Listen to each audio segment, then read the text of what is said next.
Conversation with a Geographer. I'm Mike DeVivo, Professor of Geography at Grand Rapids Community College, and today we're really fortunate to have Sheryl Luzzadder-Beach, Distinguished Professor of Geography at the University of Texas, Austin.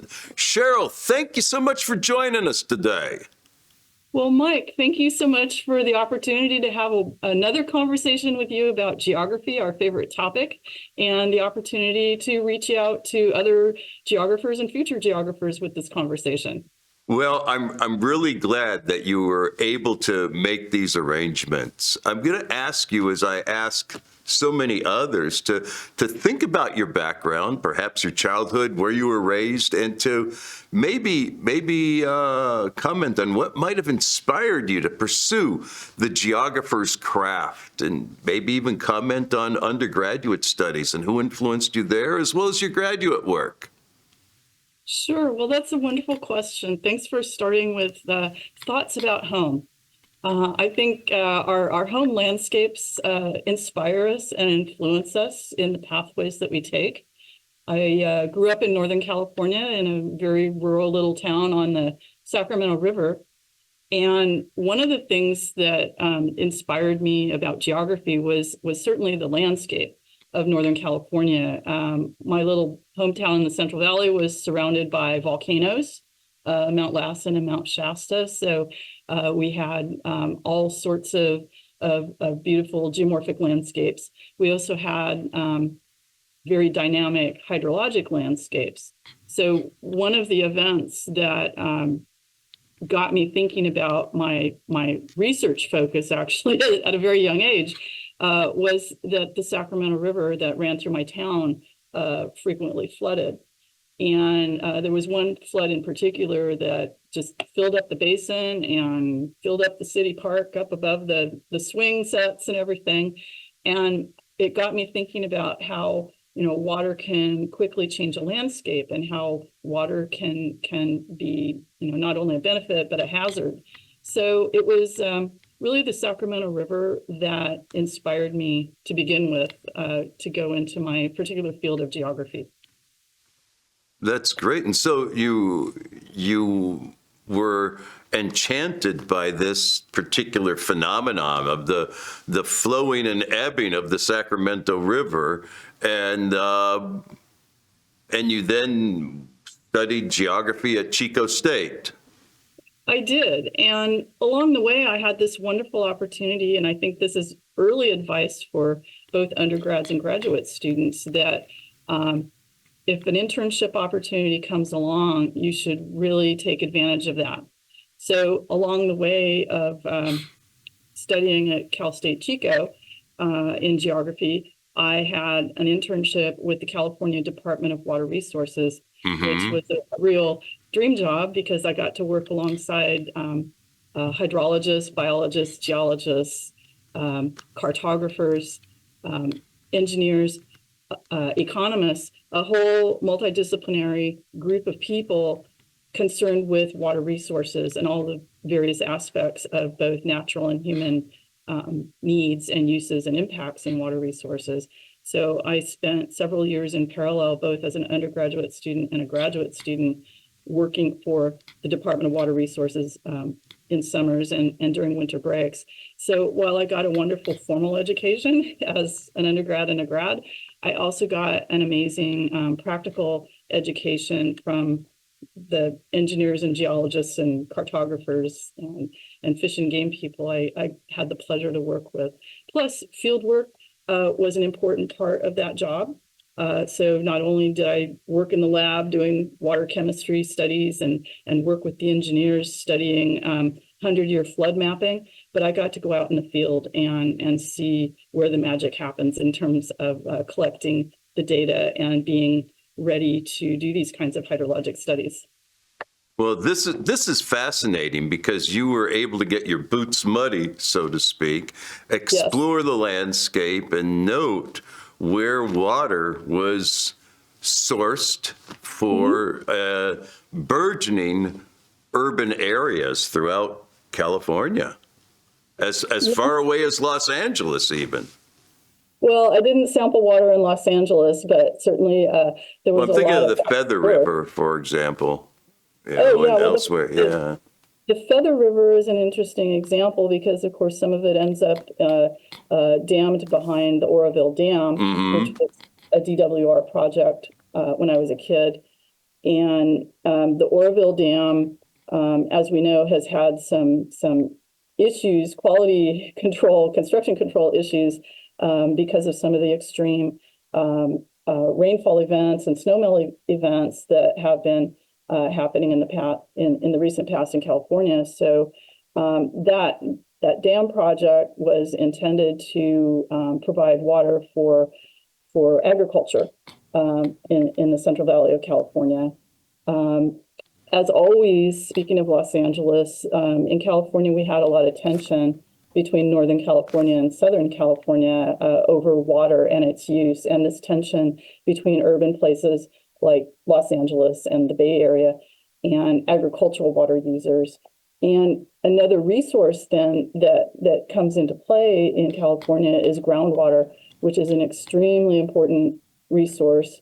I don't want to dive too deep into water law, but there are different laws and policies that apply to groundwater versus surface water. So that adds more tension to water use and water conservation.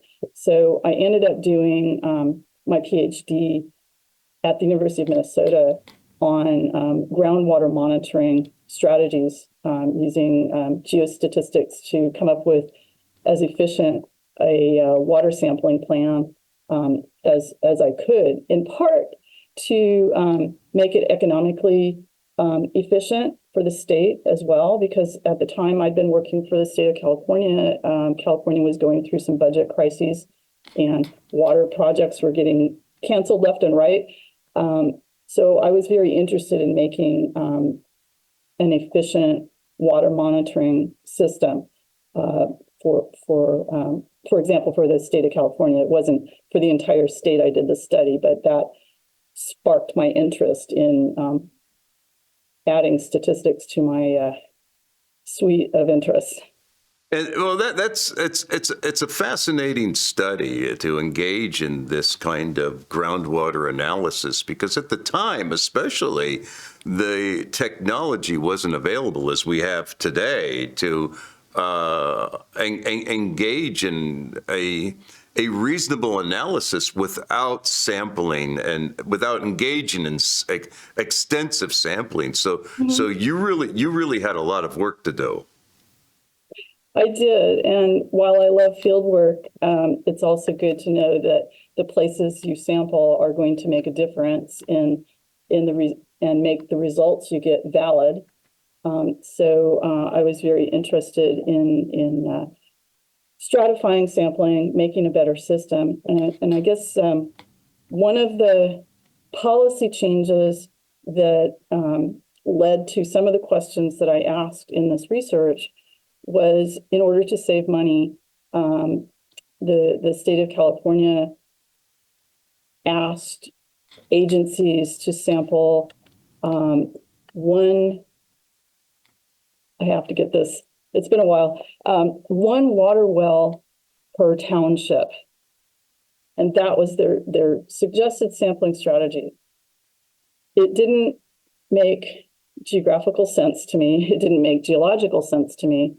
Because as we know, groundwater wells tap into multiple aquifers sometimes. There are volcanics, there are gravels, there are sands, there's sandstone, there's clay capping it off. It's very complicated and it's an unseen world. One of my engineer supervisors at the Department of Water Resources, when I started talking about these issues and asking about these issues and getting permission to use this work with the state to be part of my dissertation, he understood what I was talking about in terms of sampling. He said, certainly we could take this building where all of us work and you could punch a hole in the roof in the corner and find a fish and game specialist, and in the other corner you might find an engineer. How are you going to characterize all the people working in this building with just two samples? So he got what I was getting at. So I wanted to work on starting with perfect information and then subtracting that perfect information from the sampling grid to see where it became statistically significantly different as part of it. But I also wanted to ensure that groundwater aquifers were represented in the sampling scheme. So I stratified by groundwater aquifer for the sampling strategies as well. That kind of information is not easy to get, as you said. I had the privilege of working with the groundwater unit at DWR, where we had access to aquifer information.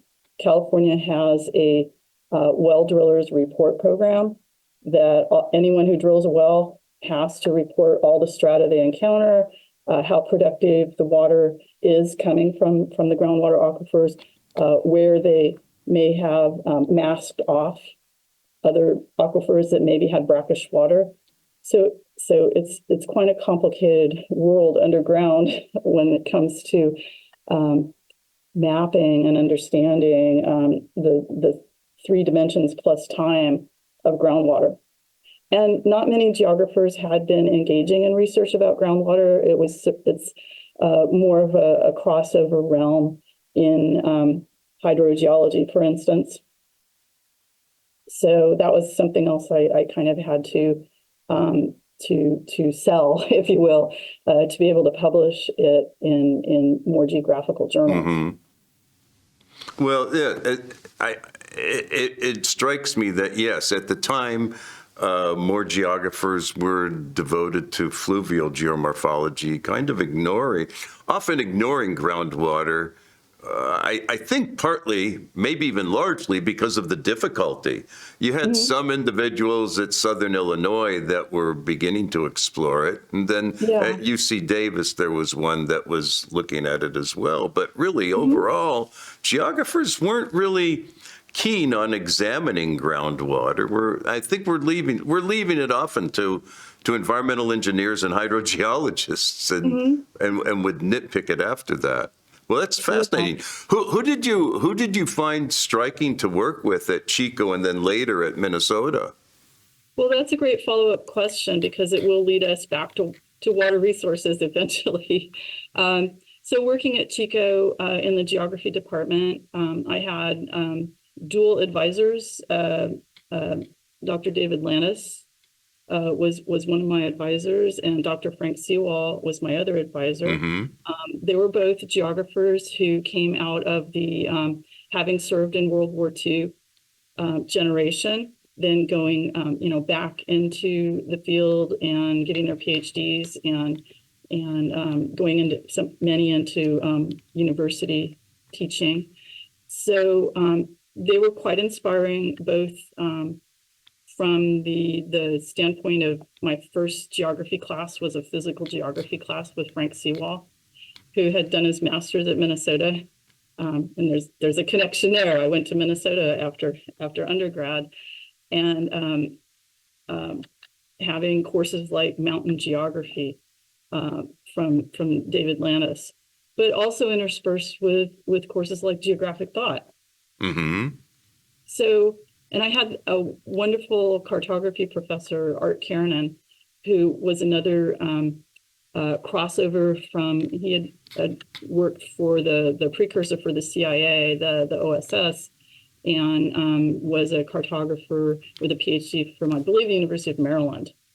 So there are all these wonderful, experienced geographers from that generation that came back to the state universities and taught several of the next generations of geographers on a really well-rounded set of topics. So for during that time, then I worked in water resources to make some of my money for books and tuition. Had a few scholarships along the way as well. Great encouragement from Frank and Dave for doing the internships and things. But, I also had a life outside of geography. When I first went to Chico, I declared myself as a liberal arts major. I didn't know what it was. but I knew I was interested in a lot of things. Geography courses inspired me to declare a major then in geography, to change my major. And it allowed me to use geography as a central place for all of my other interests, because I did a minor in art history. I did a minor in comparative classical civilizations in the history department. So I was able to fill in the cultural geography with these outside minors to help round out the geography degree at Chico. So I applied for graduate school at a number of places, and ended up going to the University of Minnesota for the master's and the PhD. And my first assignment as a teaching assistant was as a TA for physical geography for Professor Dwight Brown, who ended up being my advisor. And, may he rest in peace. He passed during COVID. Very strong reputation at Minnesota for holding up the physical side of the department. He and Phil Gershmel to a large degree. Yes. Yeah, Phil was on my committee. Dick Skaggs was on my committee. I had a civil engineer on my committee, Stephen Eisenreich, and I had a hydrogeologist on my committee as well. And I feel Olaf Fonkook, he was really wonderful too. And they all had their influences in terms of looking at water resources, because it turned out Dwight was a water resources, among his many interests, including Great Plains biogeography. He was a water resources person as well. So he was a gentle, kind, wise advisor. He gave his graduate students a lot of space to do their work. And I mean, they all brought something amazing to the table. Phil Gershmel brought a lot of thinking about models and how physical geography systems work together. So his textbook, Gershmel, Kamroth, and Gross, which is probably long past out of print, was an amazing new way for me to look at physical geography, because it was a systematic approach. Even climatology or climate classification was a systematic approach. So that was a great way of thinking. And then Dick Skaggs, of course, a wonderful climatologist, helped. I mean, they all did, but he helped me think about the statistics of water resources, because like climatology, there's a lot of concern with recurrence intervals and probability with water resources, especially flooding, for instance, because there's such a link between precipitation and the hydrologic cycle. So he was an amazing part of that experience. And speaking of statistics, he certainly, when I was working on my master's degree, made me feel a lot better about testing a hypothesis and finding out that no, there was no relationship between X and Y. And he said, that's still a result. It's okay, report it. So, I really appreciated his analytical mind and his great sense of humor. Got wonderful technical coursework from Olaf Fonkook on the hydrogeology side, and more wonderful hydrology, of course, from Stephen Eisenreich. So they were a dream team, just in terms of the knowledge and guidance that they gave. It's the dream teams among the dream teams that are advisors that really see their students succeed, I think, in so many ways. It's unfortunate sometimes that there are conflicts within those advising teams, those dissertation committees, and that's something that should be avoided, don't you think? Oh, absolutely. Our goal should be guiding the next generation and giving our students the best advice and helping them find just the right career path. I mean, we're there to advise and support. So from Minnesota, you took your PhD, and then did you go to Humboldt State for a visiting appointment then? I did, yes. It was one of those opportunities to get to go back home for a little while after spending all that time in the great cold north part of the continent. And so I spent a year teaching at Humboldt State in the geography department there. And it was a small sized campus. I think we had maybe about 6,000 to 8,000 students. There were some graduate students around. They had some master's programs. But the undergraduates were a delight. It was a great place to go teach 4 courses a semester and work on my teaching portfolio. I had some time to work on a few publication opportunities, including with the California Geographer. But that was a visiting position, so I was still looking for other positions.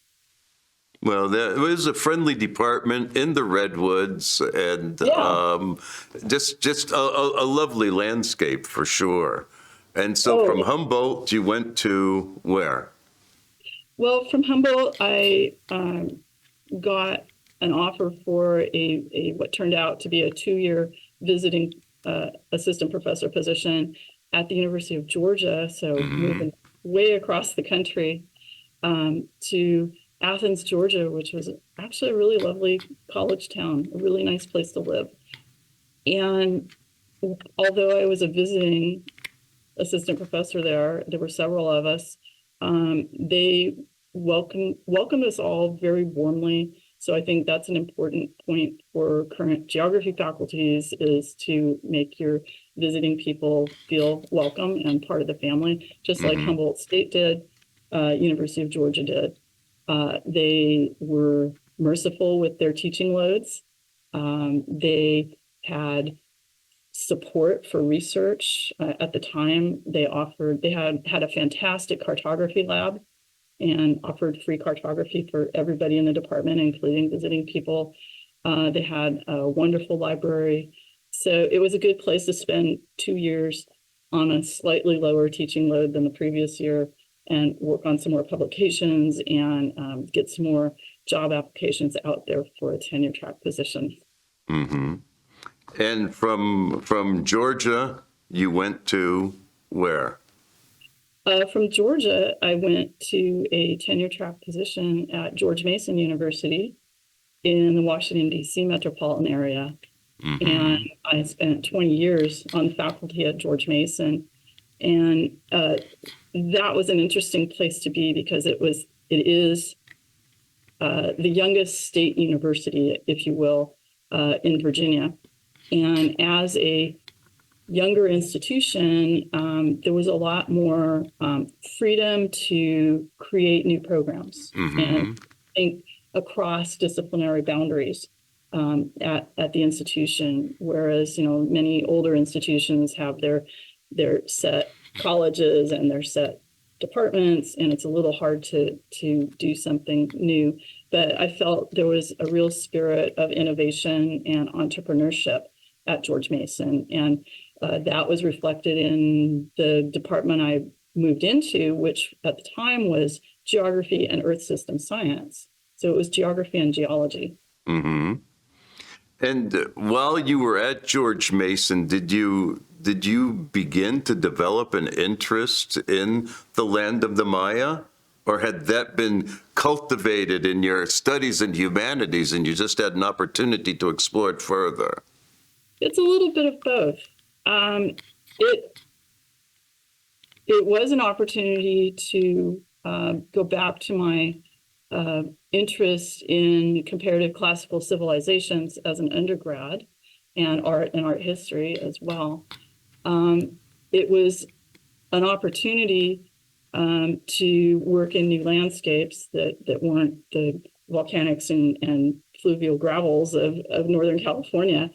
It was an opportunity also to work with a classmate from the University of Minnesota who had also graduated in 1990. That would be Dr. Nicholas Denning, who's now at the University of Cincinnati. So while while I was sitting at my desk in graduate school drawing geologic cross sections, Nick was across in the other desk in graduate school in my office drawing maps of ancient Maya landscapes and buildings and archaeology. So we kind of, went our separate career paths after graduation, but Nick and some colleagues here at the University of Texas, to see how this all loops together, had applied for a National Science Foundation grant, and they needed a hydrologist to study the karstic landscapes of northwestern Belize. So I was part of that research group led by Dr. Fred Valdez, who's my wonderful colleague here at UT Austin. So that was an ideal opportunity to combine the interest in ancient civilizations and physical geography. That's and wonderful. I haven't looked back. And you also have, as a colleague at Austin, the son of George Stewart, who was at National Geographic, who did so much in archaeology. Did you ever connect with him when you were at George Mason? Because you went from Georgia to George Mason, there's George Stewart. You can't, leave him out, right? Well, I didn't get to connect with George Stewart, although I did spend a little bit of time on the Committee for Research and Exploration with National Geographic, so I got to see his portrait. I got you. Nice guy, wonderful person. But, yeah. Well, I wish I'd had a chance to know him, but I have to tell you, I do know his son Dave and Dave's family, and the opportunity to move to Texas after a wonderful 20 years at George Mason as an administrator.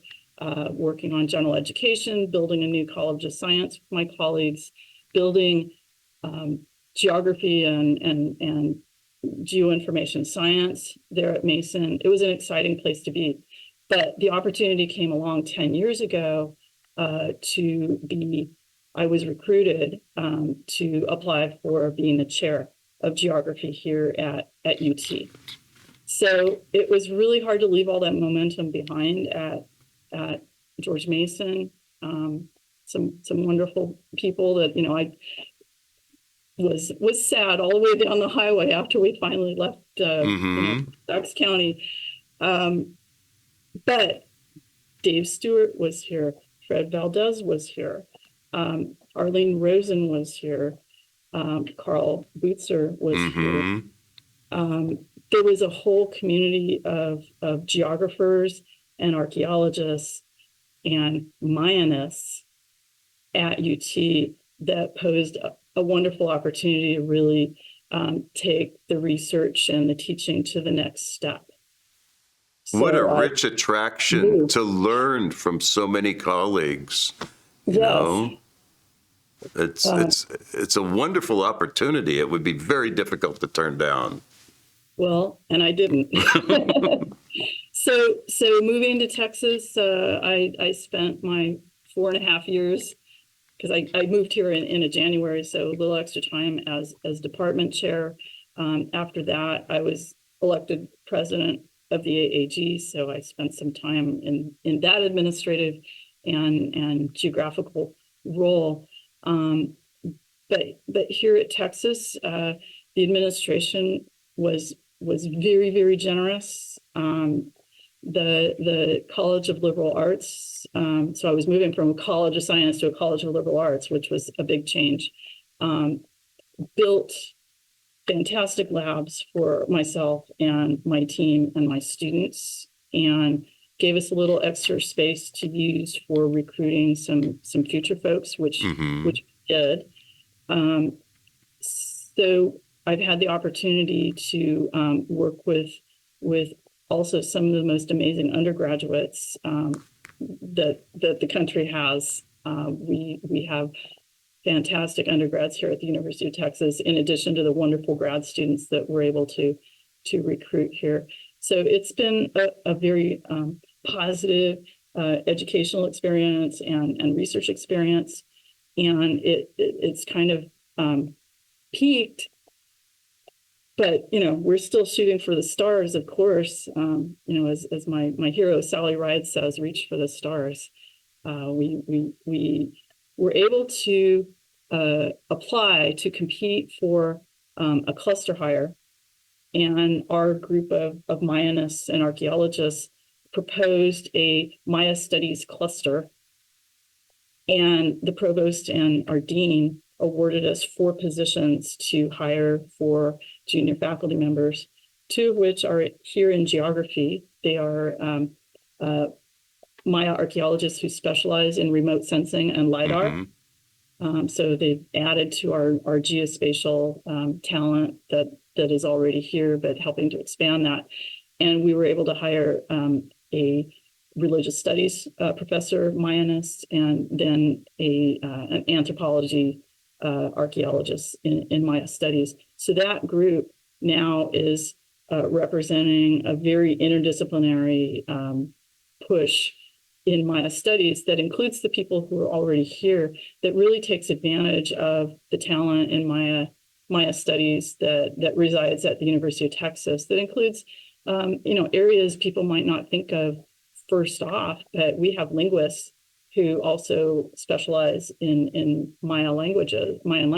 So it really has been an ideal place to land from the perspective of that focus study. But it was also an ideal place to land because here too, we have a really collaborative, across campus spirit opportunity where our vice president for research and our then provost opened up an opportunity for faculty to propose not just these cluster hires, which grew out of some research groups, but to really propose from the grassroots interdisciplinary research groups at the university.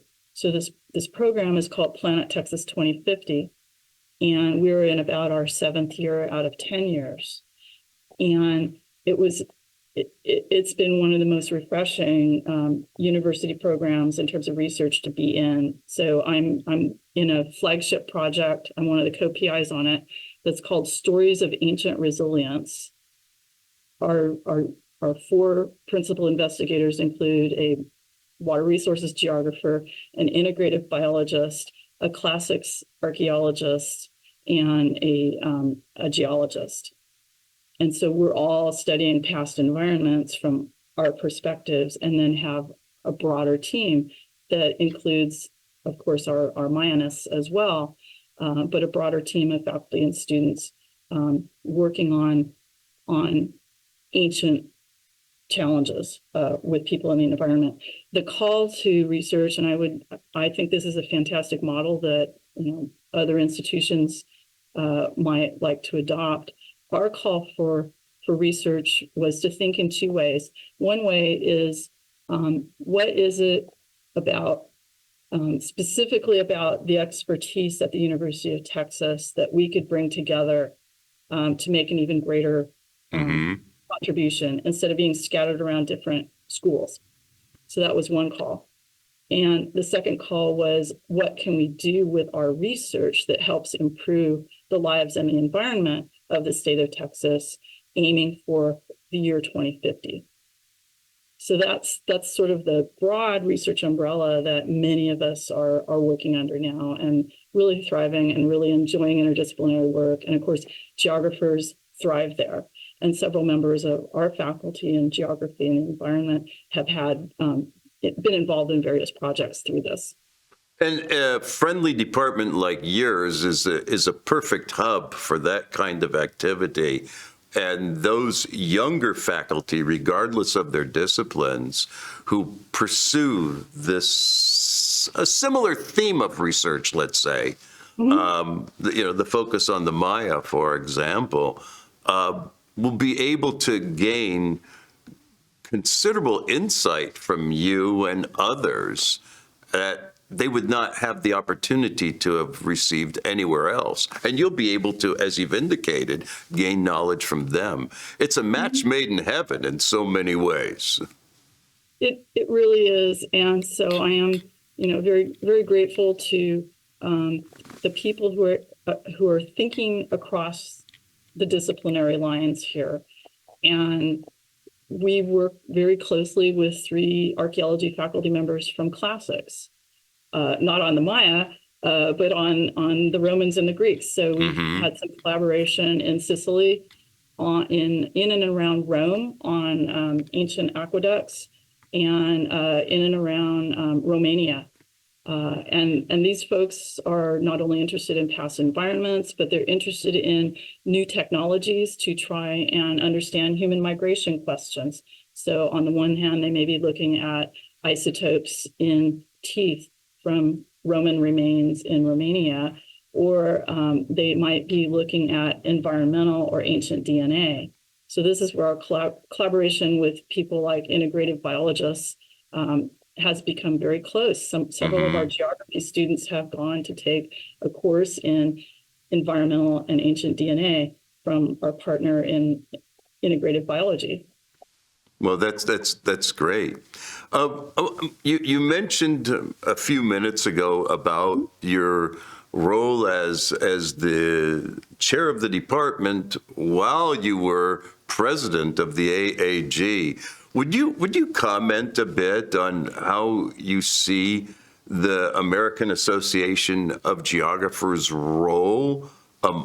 What role does it play for professional geographers, but especially academic geographers? Mm-hmm. Well, it's been an important part of my life ever since I was a graduate student. And faculty at the University of Minnesota, many of them took their turns as presidents of the AAG and secretary on the council. And, they made AAG an important part of their lives, an important part of the graduate students' lives. So, my first AAG meeting was probably in about 1980, spring of 84 or spring of 85. We took a road trip to Detroit, Michigan, and that's, where AAG is heading next. So it'll be a sentimental journey to go back to Detroit and see what's changed. But it forms a sense of community and camaraderie. And as a graduate student, I was so enthralled to get to meet the geographers whose works I was reading as a grad student, to put faces to the words, and a little starstruck by getting to meet all these amazing scholars. So I think AAG was really important for that passing of the baton, the extending of the generations, and making those important professional connections, not just for grad students, but collaborations among faculty as well. So one of the very important subsets of AAG for me was the Water Resources Specialty Group, which gets us back to your comments about some of the folks working, for instance, in Southern Illinois. Well, there was Keith Muckelston was the chair of that group around that time from Oregon State. Yeah, exactly. Yeah, the Oregon State folks, University of Iowa folks were really important. Raj Gopal, and others were actually working on questions of groundwater, and Raj was extremely influential in my work and thinking, and just in his encouraging that we're asking the right questions about groundwater quality. So there were many others who were really supportive in that specialty group. So specialty group participation, I think, is also important for grad students to get their feet wet and to get to know the scholars who are directly in their fields. Other groups have been really important, like the geomorphology specialty group. We've created a few since I was a grad student. So the paleo-environmental change specialty group's been important. Latin American studies, biogeography, there are all kinds of related areas that have been just really great, friendly academic support for people's research to try stuff out and get great questions back. Well, thank you for sharing that. We have just about a minute to go, and I'm going to ask you to reflect upon the path that you trod over your career, and and provide some words of wisdom for an undergraduate or graduate student in geography, or one who's considering geography, if you would. I'd be happy to. I would say get involved in research projects as an undergraduate. That's one of the features of our labs is we bring undergraduates in to work, and they work with our graduate students. They get some peer mentoring. They get some hands-on physical geography, whether it's water resources or soils and sediments or archaeology. Like my internship with DWR, it really got me thinking about research and scholarship together. So internships, research experiences, sign up. Many of your universities have research experiences for undergraduates out there, and faculty eager to incorporate undergrads into their research. Our undergrads get involved with AAG, and not just our department. I remember Brady Faust at University of Wisconsin Eau Claire used to take, busload of undergrads to present posters at the AAG, on an annual basis.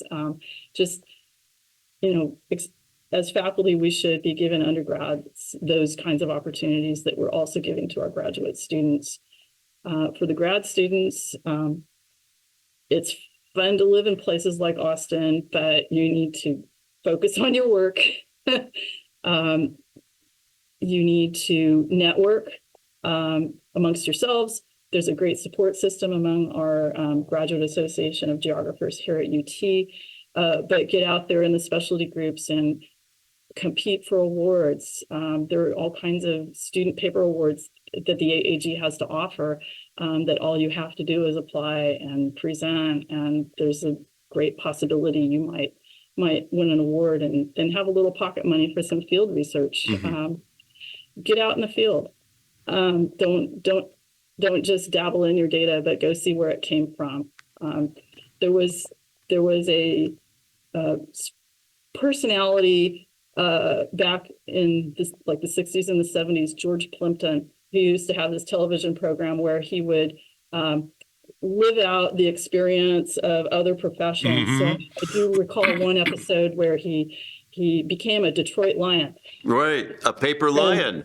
Yeah, paper lion, hung out with the Detroit Lions and got to know what it was like to be a football player. While I'm a 49er fan, I still respect the Lions for that. So I've been always interested in the process from, what's coming out of the ground to the lab, to the analysis, to the writing and the paper. So following through with all aspects of your research process is really important. It's important to make good friends. Make good friends in graduate school. So, reach across to your neighbor in those carols out there on the floor outside my office door and get to know your neighbors. You never know when you might be able to collaborate in the future. Absolutely. Creating relationships, positive relationships are important. Cheryl, universities are communities. That's right. We're not businesses, we're communities. And our product not only is knowledge, but our product is well-rounded citizens and scholars and a better society, and we hope a better environment too. So we may be sort of on a business model, but what we produce is immeasurably good.